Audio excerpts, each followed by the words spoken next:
What if the reason clients said no to your $30,000 pitch is the same reason that they say yes to your $100,000 offer? They're not rejecting your price. They're rejecting how they see your offer. I've got a client story that proves it. This video is for you. If you've ever walked away from a sales call thinking, they need this. This is such a great price. Why didn't they buy? If you know you deliver incredible work, but clients still stall or default to not now, this is the shift you need. Hi, I'm Mandi Ellefson. I help agency and consulting firm owners reposition their value, sell premium outcomes, and scale their companies without being the bottleneck.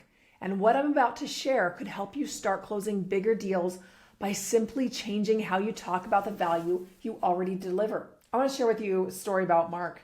He was selling $10,000 to $30,000 projects, and this was during COVID. They had great work, strong delivery, but the deals stalled, and prospects kept saying, well, maybe later, like we need to put a freeze on our spending. But here's the real issue. Mark was offering a slice of what they needed, not the real transformation. And he was afraid to change or reposition. He was afraid to go bigger. And the reason why, of course, they weren't saying yes to the smaller stuff. Why would they say yes to bigger, right?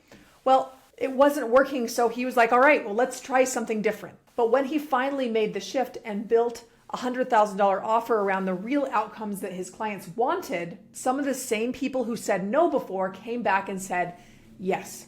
And here's the core shift. What you need to do is to stop selling projects, start selling possibility. That's what Mark was doing. And that $20,000 offer feels reasonable, but it doesn't solve the whole problem. So what happens if that's the case is that the client looks at that investment as risky. They can't see the real potential of it. And that's what was happening with Mark's clients. They weren't seeing the big picture.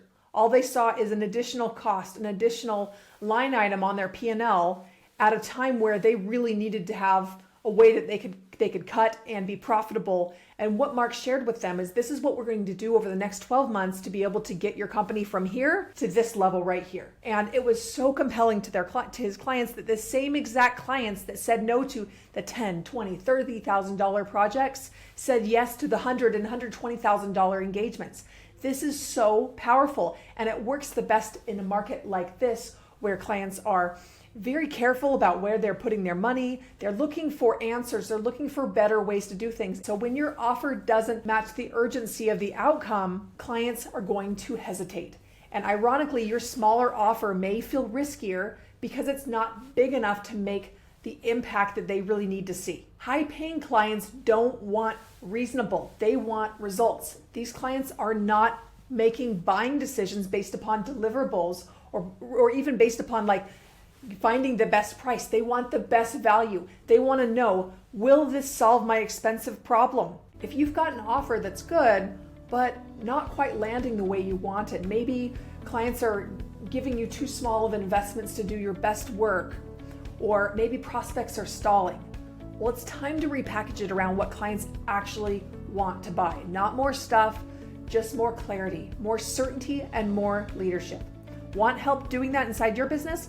Head over to handsoffceo.com and let's talk.